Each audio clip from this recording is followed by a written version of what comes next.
funniest is just even over a seat. I've seen people on Sunday morning, because they were so accustomed to a seat, to come in a little bit later. Come on in, Sister Marissa. And somebody was sitting in their seat, and they just stand over the people until they move from their seat, because they were more concerned about themselves than they were the whole goal of the worship experience. And so we have the thought, a team isn't supposed to be a bunch of people being used as a tool by one individual for selfish gain.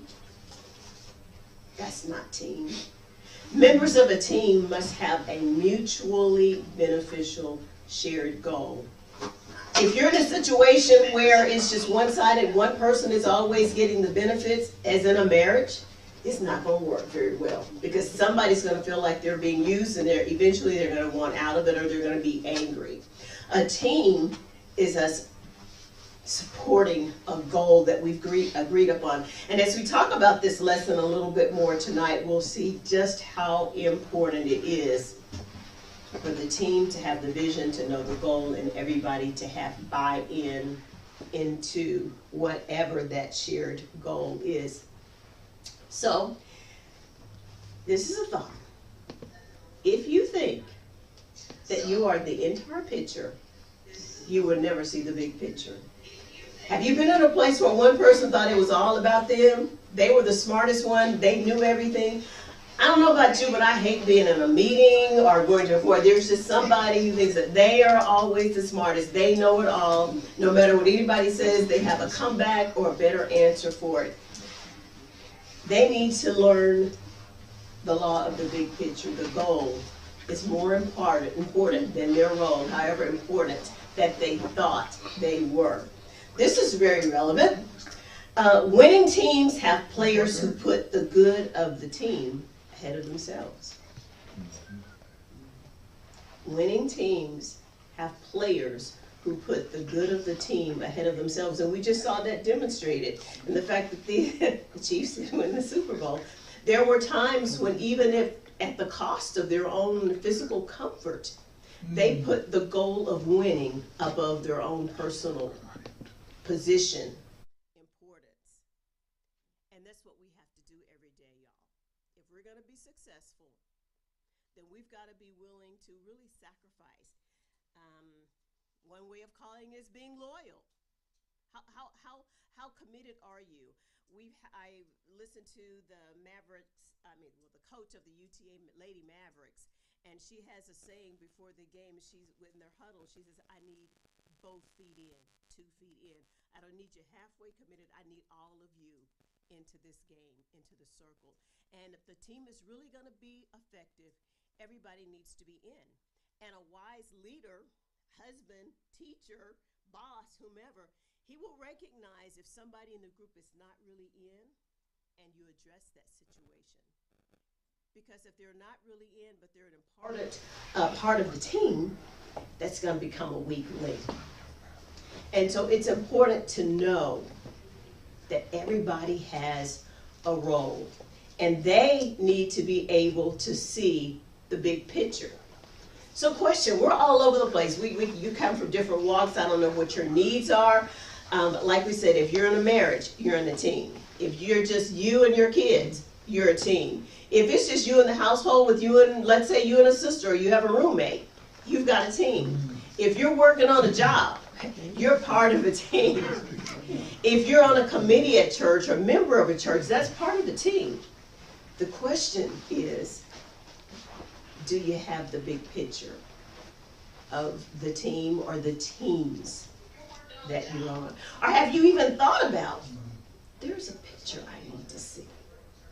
See, a lot of times the reason businesses, families, folks are not successful is because they didn't even know there was a picture to see. We're just kind of skipping along, just blowing in the wind and not really focused on getting anywhere. And you know the saying, if you don't have a goal to get anywhere, you're liable to end up anywhere or nowhere at all. You'll just be like some people who don't read maps well or going on an adventure, and you end up in the same spot that you started for after a mile traveling, not a mile, after an hour on the road, and you We were just here, honey. No, we're not. Yeah, we are. We need to know, we need to have a picture of where the goal is and how we plan to get there. If you want to build a successful team, you must never forget that every person has a role to play. And sometimes we do that. We can do without him, or we can do without her. Even if their role was as small as plugging in the circuit. If you don't have it plugged in, you're not going to work.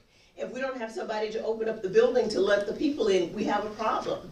If we don't have somebody cleaning the toilets after a few meetings, we're in trouble.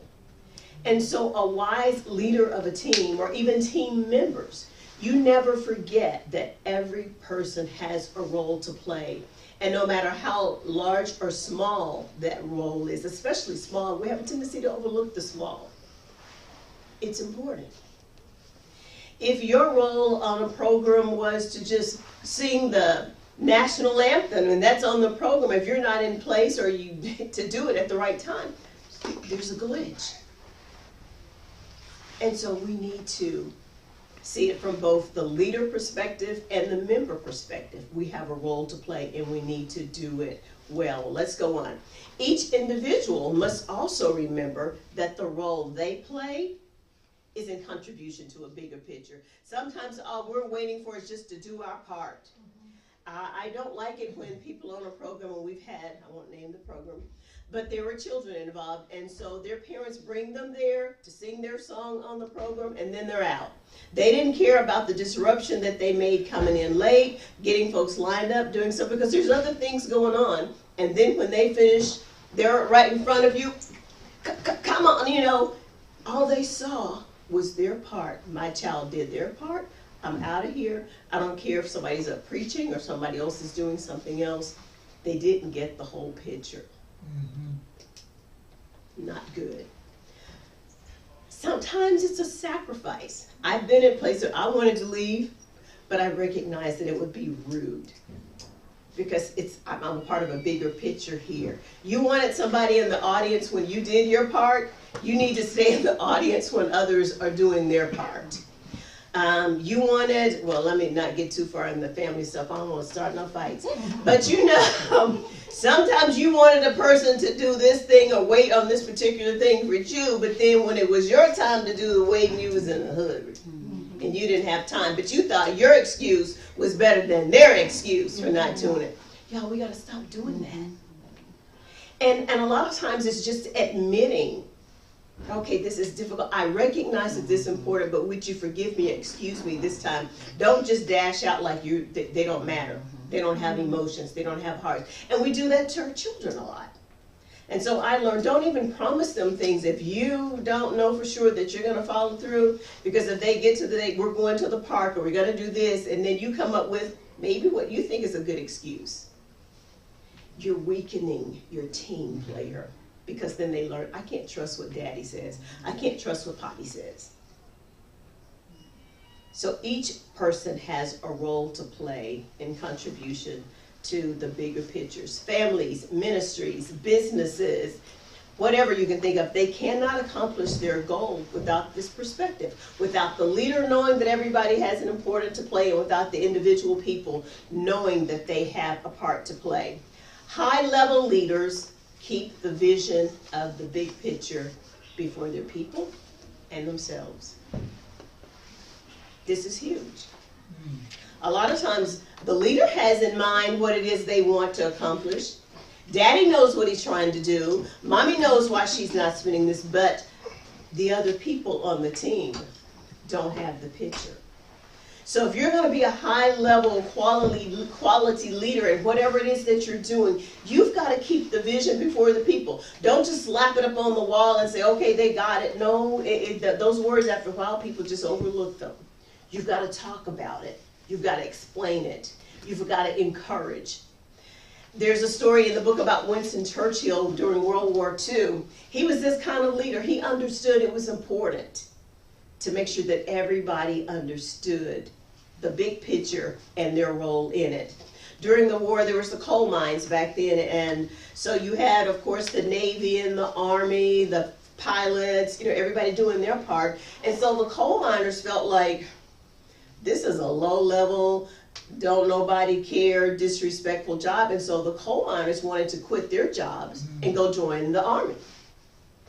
And Winston Churchill recognized that if they did that, they were in trouble. They could not win the war without the support of the coal miners. Y'all think about whatever team you're on, that we consider it was small and insignificant. But if they quit doing their job, we're in trouble. So what Winston Churchill did was, when he caught wind of this, he got the coal miners together, and he painted this picture. He said, guys, look, you are important. And at the end of this war, when we win, there's going to be a big parade. And at the beginning of the parade, yes, there are going to be the army, the people who fought. There's going to be the Navy who helped us to win. They're going to be the pilots. He said, but after them, it's going to be the coal miners, because we can't do it without you. Oh, that's huge. So now these coal guys are like, hey, we're a part of the team. We've got smut on our face. We're working in these dark holes, but we're important. And a wise leader lets everybody know that they're important to the team. My big to-do, and I don't know if I have any school teachers out there, we need to let every child in the classroom know that he or she is important. Yeah, you may just be a student right now, but eventually they are going to be those doctors, those nurses, those pilots, and all of the engineers or whatever. They need to know that they're important and that their role is vital. And where they are right now, every day with everybody. So we have a tendency to discount people who don't seem to be important for the moment. But God didn't do that. He said the little children, he said, even they are important, y'all. We can't overlook anybody. And so we don't need to get so high up, so highfalutin or important on our jobs that we forget that everybody is important to having a winning team. NBA star turned successful businessman Irvin Magic Johnson said, everybody on a championship team, because he was on a few, he said everybody on that team doesn't get the publicity. In other words, you're not the MVP, you're not the leading scorer, you didn't make the save. But when that team wins, everybody can say, I was a champion. We are the champions. Because you're on that team. They don't start saying, oh, well, you didn't get in the game. No. If you were on riding that pine, you are still part of the championship team. We either all win or we all lose. And when we start looking at life that way, it gets so much sweeter. So the question then is, how do you start to become a more unified team to make these things happen? Whether it's in a restaurant, I've been to restaurants lately, and Lord knows they need some help. Their teams are short. People don't know what to do, and this thing, that's not my job, but if you want this line to move, somebody may want to step in and pick up somebody else's job. And so sometimes, again, I got to consider my role not to be the important thing. The goal is more important. But you need to know it doesn't happen overnight. If you haven't been the successful, cohesive unit, it doesn't happen overnight. When changes come, you've got to slowly make the adjustments to make it work. It takes time. So don't get upset when people are not moving fast enough. They don't get it like you get it. My granddaughter was telling me yesterday was something with their math at school, and she was telling them how to do a problem. She said, you need to divide it in two, or and they said, we need to do it in half. And she said, that's the same thing. But they couldn't see it. And I said, don't belittle them. You understand it. They don't get it. So that means you need to explain it. And a lot of times we get the picture and other people don't, and then we start to condemn them. But a good leader is patient and helps them to understand it. And I know I have to pray with that, because he ain't here, but my husband don't understand a whole lot if it's not written on a page. That's just not his calling. I know he was called to talk and to write. Don't let him touch your vehicle. I'm telling y'all now. He changed our oil once, or tried to, and we had to take it to the shop to get it straightened out. You have to also know what you're gifted at doing, what you can understand. There's a propensity, the law of the lid. So let's go and let's look up. So how do we become a better unified team? Number one, you look up at the big picture. You got to keep looking at the pictures. That means the leader, you got to set a goal. If the goal is for this house to be clean, this is a goal. if the goal is for us to save $10,000 in the family for vacation, that everybody, they need to know what the goal is. A lot of times you're going on and you're mad at people and they don't even know why you're uptight. Let them know what the goal is. If it's worth achieving, it's worth explaining. So in order for a team to be a real team and not just a dictatorship kind of thing, everyone on the team needs to see the goal.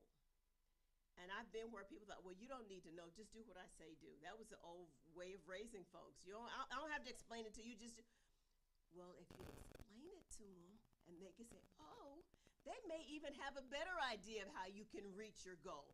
So everybody on the team needs to see the goal. And then if the individuals don't know and agree to the goal, you're still going to have a problem. Yeah.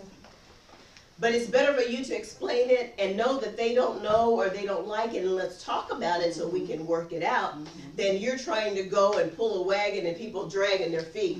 I remember when I was a kid, we lived out in the country. We had a lot of wagons and stuff like that. And so if you're the one pulling and somebody else is sitting there with long feet and their feet are dragging along the ground, that makes the load heavier. It's harder to pull. And when the team doesn't see the goal, when they don't have buy-in, it's harder for you to reach the limit. So your potential is limited. You don't get very far. Leaders have the role of capturing and communicating the vision of the team.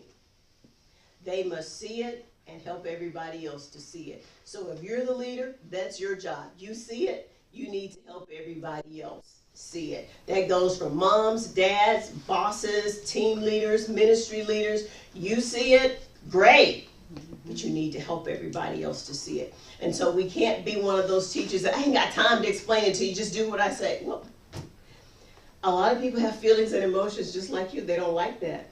Even if I don't understand it, tell me anyway. So the question is, do the people on your team know the vision? Do they know your goal right now? I mean, we have lots of teams around the church: hospitality, media ministry, Sunday school, choir. And so every leader needs to know that the people on their team know what their goal and their vision. What are we trying to do? What are we trying to accomplish? Pastor has the challenge of laying out the whole vision for the church so that we understand, what are we about? Where are we trying to go? You must paint the picture for your people if you're the leader. Paint the picture. Takes time. People will sacrifice and work together if they can see what they're working to get. But if they can't see it, they don't know if it's worthwhile or not. So we need to paint the picture. Number 2, size up the situation to know how far it is you have to go. I'm one of those people, I mean, how much more time is this going to take? How far are we going to have to go? It's like the kids in that movie. Are we there yet? Well, you need to size up the situation. How much is it going to take to build this house? How much money is it going to take to make this project work? How much time is it going to take for me to put the... We need to size up the situation so we'll know, am I close to reaching my goal? How much more time is it going to take? Any goal of significance is going to require a team. Remember, we said last week, 1 is too small a number to do anything of significance. So if it's a big goal that I'm trying to reach, I need a team. My team may be 2, 3, 4, 10, 50, I don't know. But you can conquer much more territory with the right team than you can trying to go it alone. When you look at a big task, and I've been there, so how am I going to get this done? And get some people to help you. Yeah, it's so much easier. And then they start breaking it off, and what seems like a daunting task, all of a sudden, oh, that was a piece of cake because you had the right team. Number 3, not only are we to look up and paint the picture, we got the team, we know where we're going, now we need the resources. So you can have a team. But if they don't have, like a football team, if they don't have the pads, the helmets, the football, the stuff, they're not going to do very well. And And so once you have your people resources, now you need your other resources. So you have to determine what you need. You got to have the appropriate tools, the equipment, the facilities, the books, the funds, whatever it is, determine what is it that we have to have. What does your team need to be successful? Quite often we're expecting people to do things and they don't have the proper tools. Maybe the tool is a training. Maybe we need to send them back to school and go get a certification for something. We need to decide what are the resources that they need. Anything that they need for success, it's my job as a leader to see that they have it. But if I'm a good team member and I have access to of what the team needs, I need to share that too. I've seen team members who hold out and say, I got it, I'm just not sharing it. It's not a good team leader. Don't do that. That's not godly. The better resourced the team is, the fewer distractions you will encounter trying to reach your goal. And you'll get to your goal a lot faster, a lot easier, and we got energy to enjoy it once we get there. So make sure that you have the resources that you need for whatever it is you're trying to do. And then call up the right players, not just players, you got to have the right players. As Maxwell said in the book, you can lose with good players, but you cannot win with bad players. I mean, who is it? The Eagles had a good team. You know, he's like, somebody had to lose. But there were some teams that weren't going to make it to the Super Bowl. They didn't have the right players this year. It just wasn't going to cut it. We're not going to name any of them. And so, right, you can lose with good players. But with bad ones, it's really hard. If you have incompetent people, if you have lazy people, folks who won't show up, people who are haphazard, you got half the job is being there and being prepared. So you got to make sure you have the right people on the team, not just the people you like. See, a lot of people ruin their businesses, ruin their teams because they're doing favors. Oh, I like this person, but he's my friend. He's my relative. Your relative will destroy you. And that's hard. But you got to make sure you got the right people on the team. Number 5, give up your personal agendas. Teams win and reach their goals with players who ask themselves, what's best for the rest, not what's best for me. Personal agendas are set aside. Ray Kroc, who was the founder of McDonald's, put it this way. I like this quote. Very simple. None of us is more important than the rest of us. Do you believe that? See, I've been in situations where that was not the belief. Some people believe that they were more important than the rest of the people, and it causes problems. They may not be as smart, as rich, or as strong as you, but they're just as important.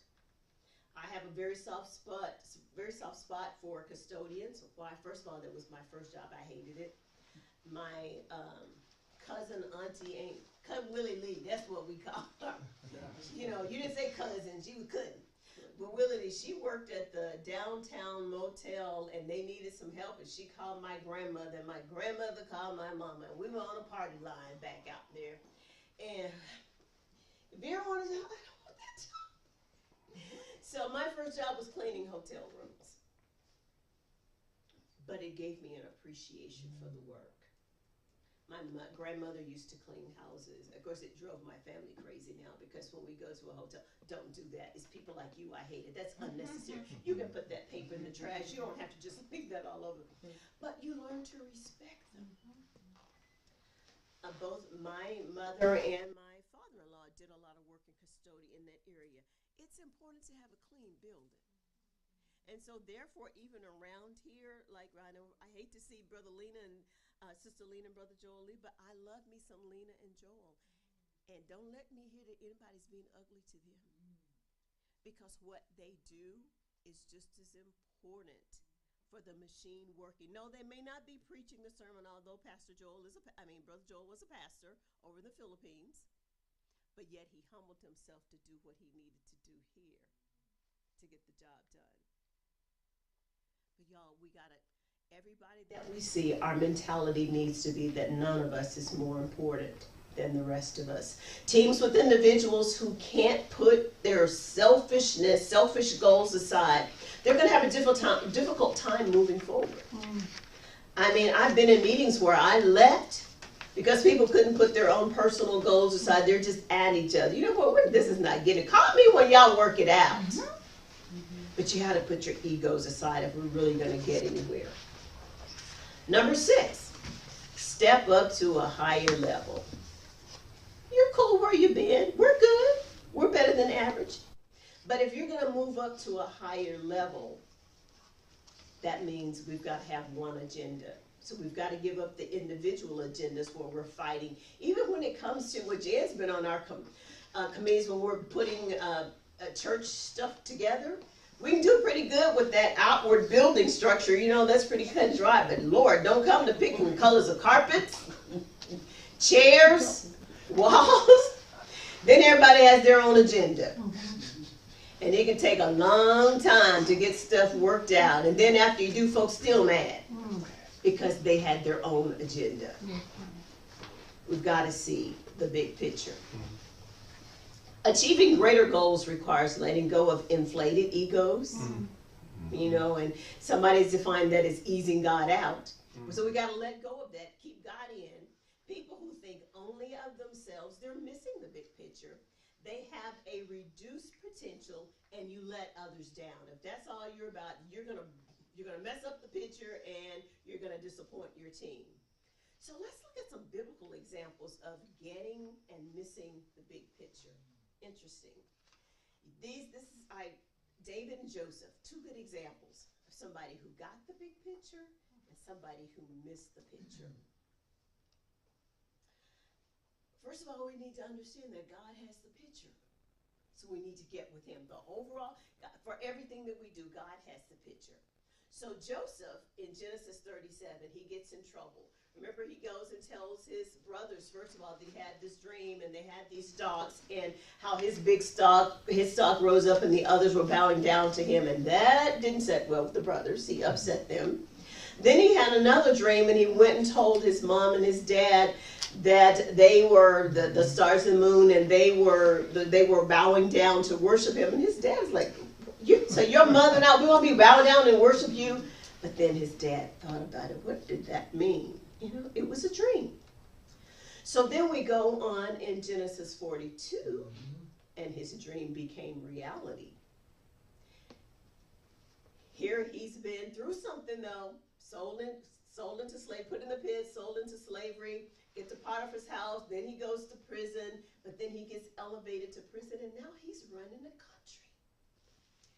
Where his parents are, there's a drought, and lo and behold, they have to go down to Egypt, and guess who's in charge? Little brother that we threw in the pit, and we were mad about his dreams. But God had a bigger plan. But this is where we see that Joseph gets the picture.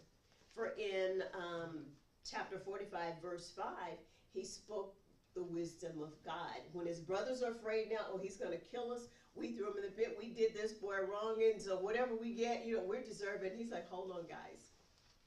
He said, don't be upset, and don't be angry with yourselves for selling me to this place. Now, he said, you did do me wrong.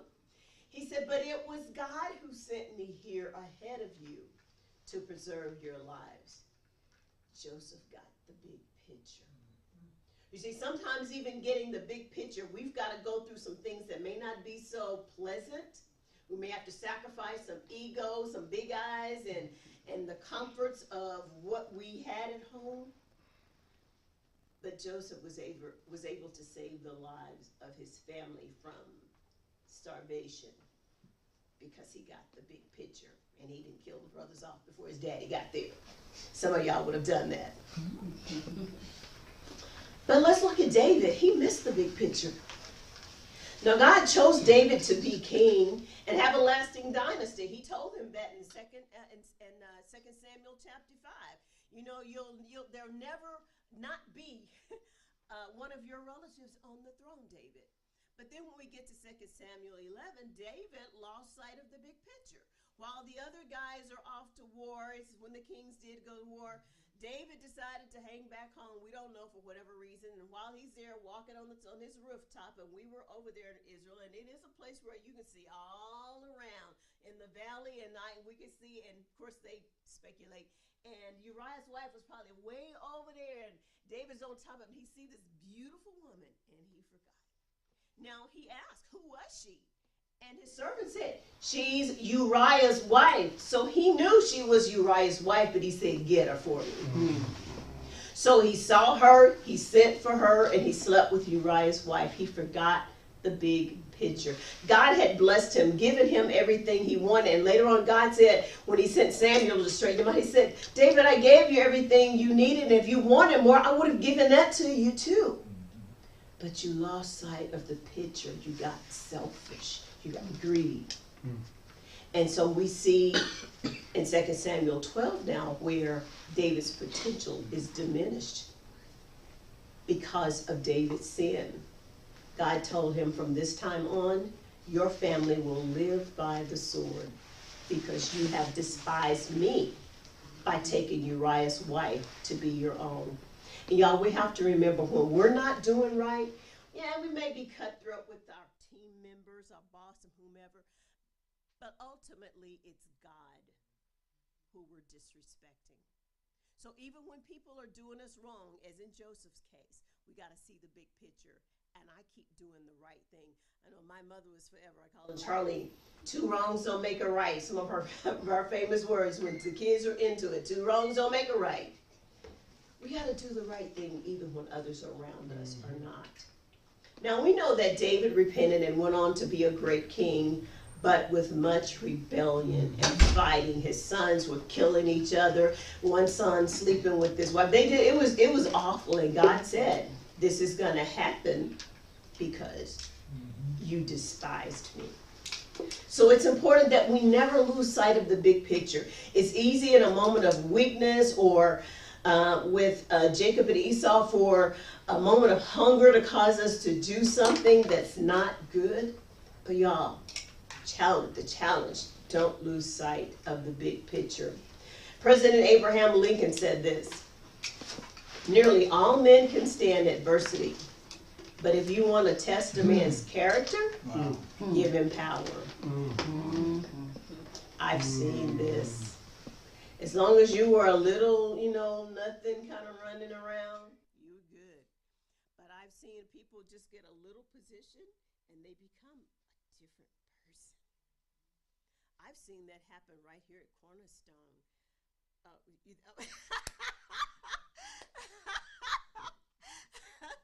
We're not going to point fingers. But yeah, but power does something to people. So this person was sweet as pie. I always just known her. She was always sweet as pie. But then she got this one position, and they said, Sister McKissick, you better come over here and look and see, because she's going to run everybody off. And I'm like, no, not her. I went over there. I was shocked. She was yelling at people, and you better do this. And I'm like, what happened? That power. Sometimes, and so be careful when you get in a position of authority that you don't lose your mind. Amen. Because you'll lose your team. And a lot of people do that. You think, and see, you really want to lead from humility and not position. You want to lead from respect. People need to respect where you are, not just, I'm the boss, I'm the pastor, I'm the president. No, are you a good person? Are you a kind-hearted person? I'll follow you. But don't talk to me crazy, I'll leave you hanging. I love this statement. He's right. Give a person a power and then you find out who they are. So are you willing to take on a subordinate role for the sake of others? Can you share a role that didn't originate with you? One of the best examples that we also talk about in the book is with President Jimmy Carter, with Habitat for Humanity.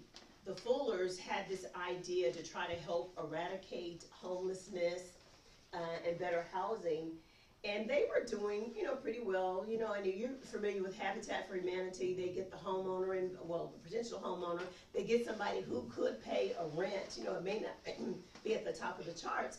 and they get volunteer labor to help them do it. Well, they were going along, but they needed some more help. And so as we've been talking about team, they thought, who do we get? And so they called former president at that time, Jimmy Carter, and they gave him a list of 15 things that he could do to help them. They submitted the list, and they were hoping that he would pick one or two. He did all 15. Mm-hmm. And that was from showing up to do things, from being on the board, from helping them to raise funds. And Jimmy Carter, much to their surprise, when they got ready to build one house in, I think it was New York, he got some team people, they went up and he literally worked to build this house. He recognized that his influence could influence so many other people, but he had a heart. He cared about these homeless people. And so here's a man who was the president of the United States who was willing to get down and hammer a nail in the house for some single mother who needed help to have a safe place for her kids. What are you willing to do to help a team, to help somebody else? Are you willing to take that subordinate role? There's a song this young man singing, I can do the background. Can you do the background if it's necessary? Let somebody else take the lead for the unity of the team?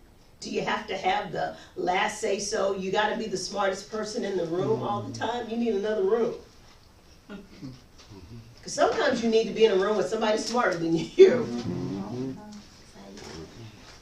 Can you share in a goal and a vision that's not yours?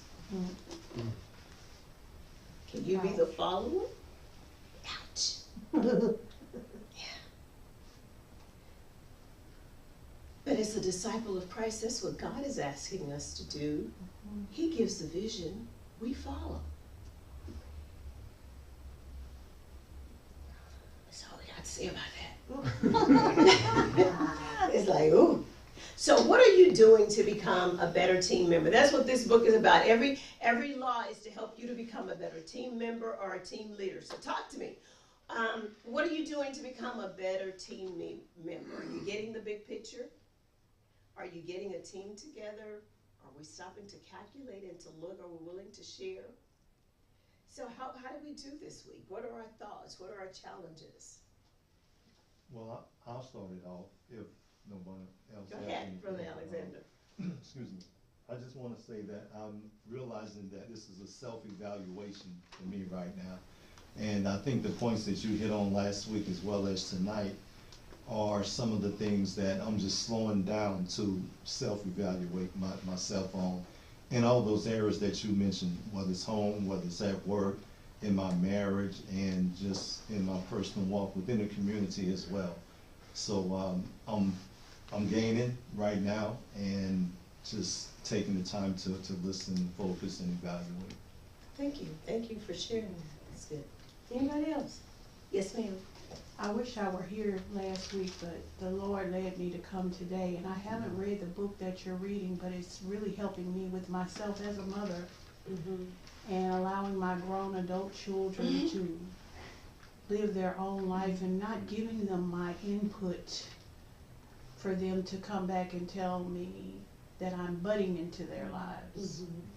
And what's really helped is to go back and tell them how important they are, and the little jobs that they have are actually big jobs, because I told them the big picture, but my picture wasn't their picture. And I always thought charity started at home.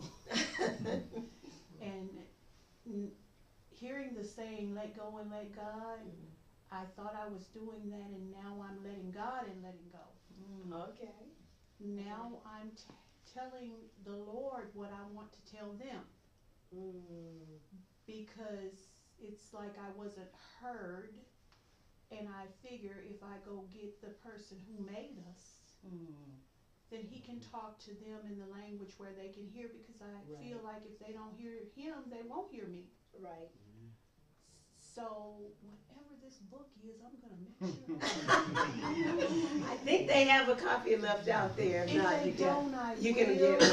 Because it's so helpful, because everything you said was starting with the team, with your family as a mother and a dad. And I thank you. Right, because I've seen so many parents, I mean, and I learned as I got older, a lot of mistakes I made trying to tell the kids what they should like and want and stuff when, I mean, and we pointed them to Christ, but still after that, we were still trying to, I need you to do this and I need you to do it this way, and now you're right, after they get grown, it's like, But isn't you it think true? about stuff, it's like, look, no, I'm not gonna call it, no, I'm not gonna text, I'm just gonna pray about it. Yeah. If the Lord leads me to, I'll send something if it keeps burning with me, but you're Yes. exactly right. But you know, to They've let gotta us get off the the picture. hook, we practice telling them. We didn't practice not telling them. Mhm. And when we cut the We were apron strings, we don't yeah. realize our knot is tighter than theirs. And that is so true, because we were the people with the power, and we didn't care, and I try to tell parents now, your kids have feelings. Yeah. They have emotions, and quite often I see people who treating little kids like they can't think, they can't feel, they don't know anything. Now, they still need parents, because they make some dumb decisions and they do some stupid things, that's why they need parents. But we have to be careful that we don't allow them to think, and then ask them, what were you thinking? Yes, ma'am. Get you to help them to, like Brother Alexander said, evaluate. Now, why did you do that? Why did you say that? But we're so busy telling them, stop, don't do, you right, that they can't hear God, because we're always in their ear. Yes, ma'am. Yeah. I concur with everything she just said. Because my grown kids, they hear us, but they don't hear us. So I had to, like her, learn to be still Mhm. and set boundaries and let them figure it out without letting them fall off the cliff. Right. I heard And- a yeah. voice, and I'll be quiet, I heard a voice, a beautiful voice that said, tell me, I'll tell them. Mm. And when I didn't say what I wanted to say to my daughter before she left, she came back and she said, I'm gonna make sure that I did such and such, and I laughed because that was That the was Lord. what you wanted to tell. Come on, girl. Yeah, and it's better that they get it so they can't say, this is what Mom said. And even in our counseling, we caution people, don't tell people what to do. Let's lay some options out, because if they do what you said and it Blame it goes on wrong, you. they're gonna blame you. Yeah, but they need to, and I said, because they have to live with the decisions that they make.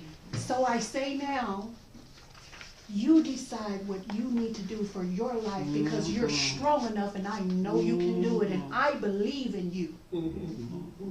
That's what I say now. All right, I'm quiet. That's good. Thank you. Anybody else?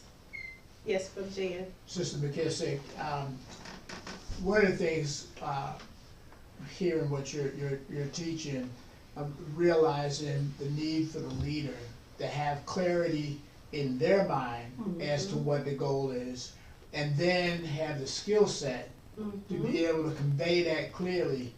And it's amazing because when I was in my secular work and I was building these large projects, and I had the clarity what the goal was, and I knew I could see it, what the finished product was going to be, and I could convey to the different members of the team what we were doing, why we were doing it, what the benefit was going to be. But then I taken on other things, and I would lose sight of the fact that my having the clarity, they might clear totally in my mind what the goal is, to be able to then share it and be able to demonstrate why it's beneficial to the team members that this goal be accomplished. So that's a big takeaway. And it is easier. Some things are very cut and dry. You know, you got to build this, got to have this, I got to do. But family is one of the hardest. Say, It really is, because here again, you can't change the hearts of people. Only God can. Now, He's instructed us to teach them, to train them, lead by example. And some of this, because our example hadn't been as good as we thought, we loved to be good. We were leading by power and position rather than compassion and understanding. Yes, sir. Sister McKissick, I want to ask, since you're talking about family is the hardest, each piece of it is a different playbook or play rule. You have to use different, I don't want to say tactics or techniques, but you do. Well, you have to handle each piece of it differently as well. So takes a different mindset. It takes a different set of rules, set of undisputable laws in order to deal with each segment of it.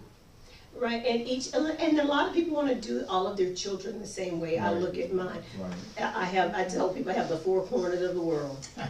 And you know, both my sons are polar opposites in a lot of ways. My daughters, I mean, one was her daddy and the other one, I'm still not sure who she is. You know, but we do everything the same for them when they really needed something different. One, you needed to talk to them a little harder. The other one needed a lot more compassion. This one needed a whole lot of explanation. This one got it right away. And so, you're right, so a leader has to recognize those things to be a better leader for your team and to have the cohesiveness. So those of you that got those little ones, y'all got a chance to do what we messed up. Talk to somebody. Because you spend so much time yelling and fussing and fuss. And I tell people another thing, say yes when you can. Yeah. We talked about this. Save your nose for when you really need to say no. Oh. We're so busy. No. Why can't they do that? What's the problem? Save your nose for when you need them. Yes, ma'am. And that's because we see it from our eyes, and we have to remember it as a team, because we're a team, family team. Everybody is not going to see it how we see it. So we have when we come to understand that, even with our grandbabies, and we, like you said, we can't be so quick to say no, because they're seeing it a totally different way than what we're seeing it.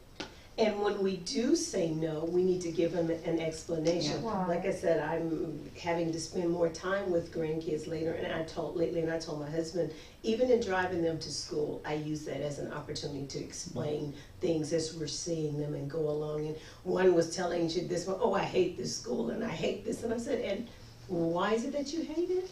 Well, I said, well, do you hate everything? I said, could you tell me something that you like? But they can get so in a habit of just saying those negative things. So we need to let them say what they're thinking, but then we need to turn their thinking Redirect. to what, Yes, to ma'am. what God can say. Don't just tell them, don't say that, don't do that. No, tell me why. Well, come, how do we get here? What is the problem? And be ready to give the speech of, I don't have favorites. Well, I treat you we can say it, but I tell you what, they still gonna argue that one. Because that was I have it on video, one of the biggest arguments in my kitchen was about who was the favorite grandkid. I mean, it's hilarious. And one said, well, I'm the oldest grandson. And they're like, and so, what does that mean? So, but no, and you don't, but they still see what they see. I tell them, I don't like none of y'all. That's right. They get everybody out of my face. I just love you. I don't like you. Yeah, no, because even my kids still say that, well, she was the favorite. Well, she was the favorite. You know what?